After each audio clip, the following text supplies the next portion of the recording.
ሰሞኑን ጋሽ እሸቱ ዋና መነጋገሪያ ርዕሰ ጉዳይ ሆኖ ነበረ። ያው ትንሽ ስለሱ ሐሳብ እናወራለን። እኔም የተሰማኝን እገልጽላችኋለሁ። እናንተም ግን እንዴት አያችሁት? እውነት ነው ጋሽ እሸቱ ትልቅ ኮሜዲያን ነው። በኢትዮጵያ ውስጥ ትልቅ የራሱን አሻራ እያሳረፈ ያለው ወጣት ገና ኮሜዲያን ነው። የቢዝነስ ሰው ነው።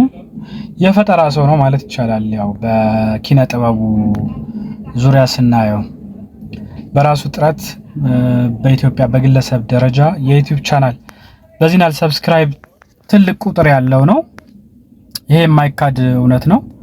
ሆኖም ግን ያው የሰሞኑን ባንድ የልጆች ፕሮግራም ይዞ መጥቶ ነበርና በአንድ ወቅት ስለ ልጁ አስተዳደግ ስለ ይትባረክ ማለት ነው ቴሌቪዥን እንደማያይ ስልክ እንደማያይ ሞግዚቷም ከስልክ የራቀች እሷም እሱ ፊት ስልክ ማውራት እንደማትችልና ሲቀጥል ይትባረክ ስልክ ውስጥ ጌም እንደሌለ እንደማያውቅ ስልክ መነጋገሪያ ብቻ መሆኑን ገልጾ አንድ ፖድካስት ላይ አውርቶ ነበረ። ሆኖም ግን የኛ ሰው ያው ታውቃላችሁ ክፉዋን ነው የሚይዘው። ያችን ማጣቀሻ ሪፈረንስ ይዞ አሁን አንድ ፕሮግራም ጋር እሸቱ የሚል ልጆች በጣም የወደዱት በአጭር ጊዜ ተወዳጅነትን ያገኘ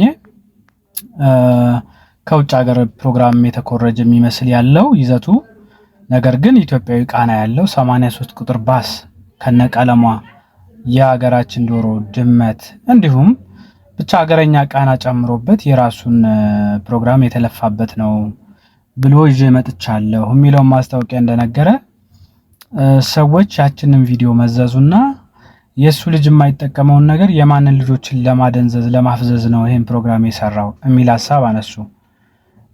እኔ እዚህ ላይ ሌላ አንድ ሐሳብ ላንሳ።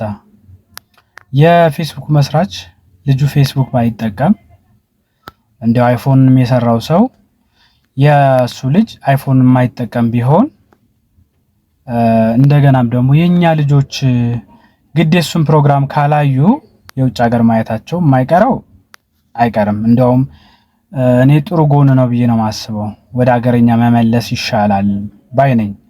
ለምን በሀገራቸው ቋንቋ ባህላቸውን ያለውን አኗኗር እንዲያውቁ። ያው ቴሌቪዥንና ስልክ ላይ መጣዱ ጉዳቱ እንዳለ ሆኖ የሀገር ውስጥ የሚዩ የውጭም ሀገር ይዩ ስልክ ጉዳት አለው፣ ምንም ጥርጥር የለውም። ግን ደግሞ ምርጫ የሚባል ነገር አለ። ለምርጫ ግን እንደ ምርጫ መቅረቡ ጥሩ ጎን ነው ብዬ አስባለሁ። ቪዲዮዎቹንም ለማየት ሞክሬያለሁኝ። ምንም ለኛ ልጆች የሚመጥን ነው። የድምጽ ጥራቱን ብትሉ መዝሙሮቹን ብትሉ ምስሉን ብትሉ ጥሩ ፕሮዳክሽን እንደሆነ ምንም ግልጽና ግልብ ነው፣ ሳይታለም የተፈታ ነው ማለት ነው። የዚህን ያህል ለምንድን ነው አቧራ የተነሳው የሚለው መጥፎ ጎኑን ስለወሰድን ነው እንጂ አለማሳየት እኮ እንችላለን። ቴሌቪዥን እንዳይከፈት እንዳዩ ማድረግ እንችላለን። ያው ለፍቷል ጥሯል መለወጥ አለበት። አንደኛ እንደ ቢዝነስ የቢዝነስ ቻናል ነው ዩቲዩብ። በዛ ብዙ ሰዎችን ያስተዳድራል፣ ራሱ ይተዳደርበታል። ስለዚህ ጊዜው የሚፈጥረውን ቢዝነስ አይቶ መምጣቱ ምንም ጥርጥር የለውም። ድንቅ ልጆች እንደምታውቁት እንደ ድሮ በየሳምንቱ ቀረጻ የለም፣ ቆሟል።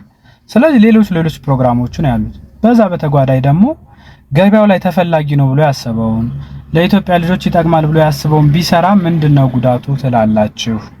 ይሄን የምልከታ ነው። እናንተ ደግሞ